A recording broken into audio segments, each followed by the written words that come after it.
மனிதனுக்கு சில வருடங்களாவே வானம் அப்படின்றது ஒரு கேலண்டர் மாதிரி தான் இருந்துச்சு. கிளைமேட்ஸை கணிக்கவும் நேரத்தை அளக்க மட்டும்தான் அது யூஸ் ஆச்சு. ஆனா அதே வானம் சில நேரங்களில் மனிதனுடைய அறிவை ரொம்ப கன்ஃபியூஸ் பண்ணுச்சு. சில புள்ளிகள் ரொம்ப வேகமாக நகர்ந்துச்சு, சில வெளிச்சங்கள் திடீர்னு தோன்றி திடீர்னு மறைஞ்சுது. அந்த மாற்றங்கள் ஏன் அப்படின்ற ஒரு கேள்வி மனித அறிவியலுடைய பயணத்தோட ஆரம்பமாக இருந்திருக்கு. இந்த பயணம் மெதுவாக நகர்ந்து ஆயிரக்கணக்கான ஆண்டுகள் எடுத்து அந்த பயணத்துடைய ஒரு கட்டத்துல பிளாக் ஹோல் அப்படின்றது ஒரு மிகப்பெரிய அரக்கன் அப்படிங்கறத பத்தி நம்ம பேச ஆரம்பிச்சிருக்கோம். ஒரு வெளிச்சத்தை கூட அதுட்டு இருந்து தப்பிக்க முடியாது. சோ அந்த அளவுக்கு ரொம்ப ரொம்ப அதீத சக்தி வாய்ந்த ஒரு பொருளை மனிதர்கள் கண்டுபிடிச்சு அதை பத்தி ரொம்ப அதிகமா ஆராய ஆரம்பிச்சாங்க.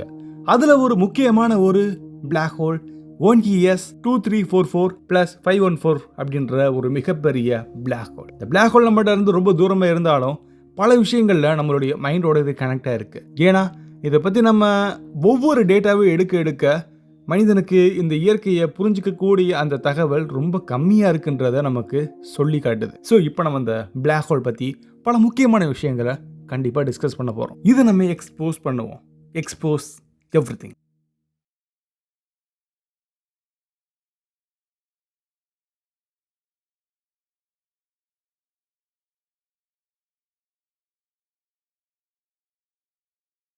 பிளாக் ஹோல் அப்படின்ற ஒரு எண்ணம் முதல்ல அது வெறுமனே ஒரு மேக்ஸாகவும் ஒரு குறிப்பிட்ட இடத்துல கிராவிட்டி அதிகமாச்சுன்னா என்ன ஆகும் அப்படிங்கிற ஒரு கேள்விக்கு நியூட்டன் கொடுத்த ஒரு பதிலாக மட்டும்தான் இருந்துச்சு. பட் அது பதில் நமக்கு பத்தவே இல்லை.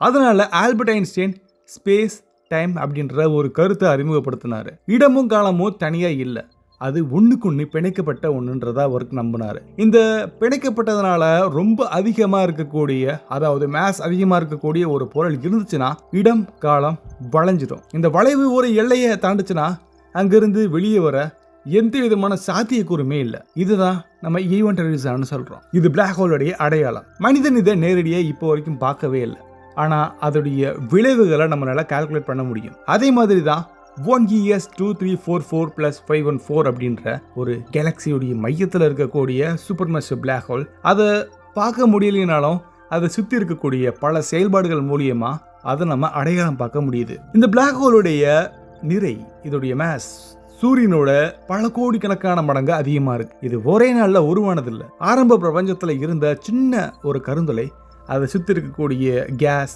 டஸ்ட், பக்கத்தில் இருக்கக்கூடிய நட்சத்திரங்களை எல்லாமே அப்சர்வ் பண்ணி மெதுவாக வளர்ந்துருக்கு. இந்த வளர்ச்சி வெறுமன ஒரு சைலண்டான ஒரு ஆக்டிவிட்டி இல்லைங்கிறது நமக்கு தெரிஞ்சாலும் உண்மையிலேயே அது ரொம்ப ரொம்ப எனர்ஜியான ஒரு பவர்ஃபுல்லான ஒரு ஆக்டிவிட்டியாக இருக்கும். பிளாக் ஹோல் தன்னை சுற்றி இருக்கக்கூடிய பொருளை டைரெக்டாக எடுக்காது, டைரெக்டாக அது சாப்பிடாது. ஃபர்ஸ்ட் அது ஒரு ஆக்ரோசன் டிஸ்கை கிரியேட் பண்ணும். அந்த டிஸ்கில் ஒரு சுழற்சியில் உராய்வு ஏற்பட்டு வெப்பம் அதிகமாகுது. இந்த வெப்பம் ஒளியாக மாறுது. அந்த ஒளி தான் மனிதனுடைய கண்ணுக்கு கருந்துளை இருக்கிறது அப்படின்றத உணரக்கூடிய ஒரு வழிகாட்டியா தெரியுது. இப்போ நம்ம பார்க்குற பிளாக் ஹோலுடைய டிஸ்கில் ரொம்ப அதிகமான ஆக்டிவிட்டிஸ் இருக்கு. ஏன்னா ஒரு ஆக்டிவ் கேலக்டிக் நியூக்ளியஸ் அது இருக்கு அப்படிங்கிறத நமக்கு ரொம்ப அழகா வெளிச்சத்தோட நமக்கு வெளிப்படுத்துது. அது மையத்தில் இருக்கக்கூடிய பிளாக் ஹோலுடைய சாப்பிடும்போது ஏற்படக்கூடிய நிலை ஸ்டேஜ்னு நம்ம எடுத்துக்கலாம். பிளாக் ஹோல் அதை சுற்றி இருக்கக்கூடிய பொருட்களை உள்ள இழுக்குது அப்படின்னா அப்போ ஒரு விளைவு ஒன்று ஏற்படும். அதை ரிலேட்டிவிஸ்டிக் ஜெட்ஸ்ன்னு சொல்லுவோம். பிளாக் ஹோல் சுற்றி இருக்கக்கூடிய மேக்னெட்டிக் ஃபீல்டு, அதாவது காந்த புலங்களையும் அதை சுற்றி இருக்கக்கூடிய பல பொருட்களையும் டிஸ்கில் இருக்கக்கூடிய தூசு பிளாக் ஹோலுடைய துருவ பகுதி வழியை ரொம்ப வெளியே தள்ளும், ரொம்ப வேகமாக வெளியே தள்ளும். இந்த துகள்கள் ஒளியோட வேகத்துக்கு அதிகமாக போகிறதுக்கு வாய்ப்பு இல்லைனாலும் அட்லீஸ்ட் அந்த வேகத்துக்கு பக்கமாக கூட அது போகலாம். ஸோ அந்த வகையில் இப்போ நம்ம பார்க்குற பிளாக் ஹோலுடைய ஜெட்ஸ் நம்மளுடைய பார்வைக்கே நேரடியாக இருக்கு. அதனால இந்த பிளாக் ஹோலுடைய செயல்பாடுகள் நமக்கு ரொம்ப தெளிவாகவே தெரியும். இது ஒரு இயற்கையை நமக்கு கொடுத்த மிகப்பெரிய ஆய்வுக்கூடம் மாதிரி. மனிதன் உருவாக்க முடியாத ஒரு சூழ்நிலை இயற்கையை நமக்கு தானாவே உருவாக்கி காட்டியிருக்கு. இந்த ஜெட்ஸ் துகள்கள் எப்படி இவ்வளோ வேகமாக ஆக்சலரேட் ஆகுது அப்படிங்கிற ஒரு கேள்விக்கு இன்னும் நம்ம முழுமையா சொல்யூஷன் கண்டுபிடிக்கவே இல்லை. ஷாக் ஆக்சலரேஷன், மேக்னெட்டிக் ரீகனெக்ஷன் மாதிரியான பிளாக் ஹோல் பல விஷயங்களை பயன்படுத்திக்கிட்டே இருக்கு. எலக்ட்ரான்ஸ் சிங்க்ரோட்ரான் ரேடியேஷன் மூலியமா ரேடியோல இருந்து எக்ஸ்ரே வரைக்கும் எல்லா வெளிச்சத்தையும் வெளியேற்றும். அதே எலக்ட்ரான்ஸ் இன்வெர்ஸ் காம்ப்டன்ஸ் ஸ்கேட்டரிங் மூலியமா காமா ரேவும் உருவாக்குது. நம்ம இந்த பிளாக் ஹோல்ல கண்டுபிடிக்கப்பட்ட ஸ்டீவ் காமா ரே இந்த ஆக்சலரேஷன் ரொம்ப சின்ன இடத்துல ரொம்ப குறுகிய காலத்துல நடக்குதுன்றத காட்டுது. சில மணி நேரங்கள்லயே ஒளி மாறுபடுது. அந்த எமிஷன் ரீஜியன் சோலார் சிஸ்டம் அளவுக்கு கூட இருக்கலாம். இத்தனை மிகப்பெரிய பிளாக் ஹோலுடைய சக்தி இவ்வளோ சின்ன ஒரு இடத்துல கட்டுப்படுத்தப்படுது அப்படிங்கிறது இயற்கையுடைய ஒரு மிகப்பெரிய ஆச்சரியம். இந்த பிளாக் ஹோலுடைய செயல்பாடுகள் மனித வரலாறோட எப்படி நம்ம டைரக்டா கனெக்ட் பண்ண முடியும்? நம்ம பார்க்குற வெளிச்சம் கோடிக்கணக்கான ஆண்டுகளுக்கு முன்னாடி அங்கிருந்து வெளியே வந்திருக்கலாம். அந்த நேரத்தில் பூமியில மனிதன் கம்யூனிகேஷனுக்கு யூஸ் பண்ணக்கூடிய லாங்குவேஜோடைய ஒளி தென் எழுத்து வடிவம் உருவாக்கவே இல்லை. ஆனால் அந்த பிளாக் ஹோல் அப்போ ரொம்ப அழகாக ஆக்டிவாக இருந்திருக்கு.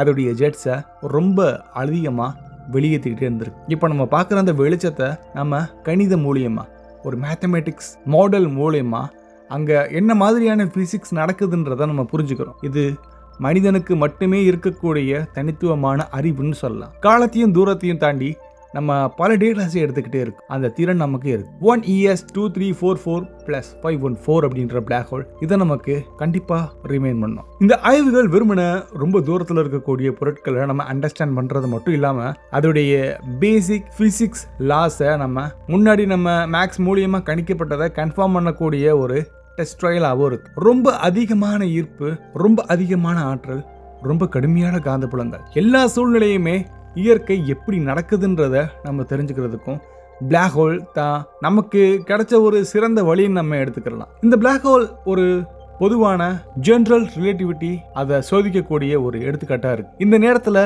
அந்த துகளுடைய இயற்பியலுக்கும் இது வழிகாட்டுது. ஸோ சயின்ஸ் அப்படின்றது திடீர்னு கண்டுபிடிச்சதில்ல. அது நீண்ட காலமாக பல டேட்டாஸ் மூலியமா அது வெளிப்படுத்தின விளைவு.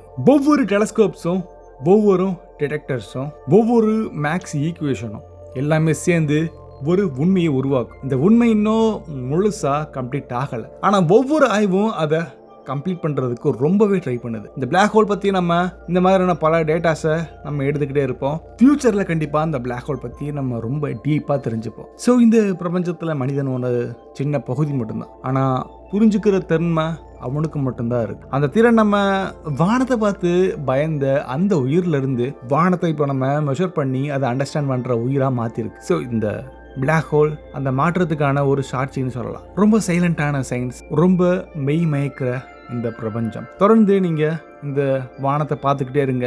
வானம் நம்மகிட்ட வேறு விதமாக பேசிக்கிட்டே இருக்கும். ஸோ நீங்கள் அந்த வானத்தில் பார்க்குற சில பொருட்களை அது எப்படி நடக்குதுன்றதை நீங்கள் தெரிஞ்சுக்கணும்னா நீங்கள் மறக்காமல் நம்ம சேனலை சப்ஸ்கிரைப் பண்ணிட்டு ஃபாலோ பண்ணுங்கள். பல விஷயங்களை நம்ம தெரிஞ்சுப்போம். பல பின்விளை பொருட்களை நம்ம ஆராயலாம். பாய்.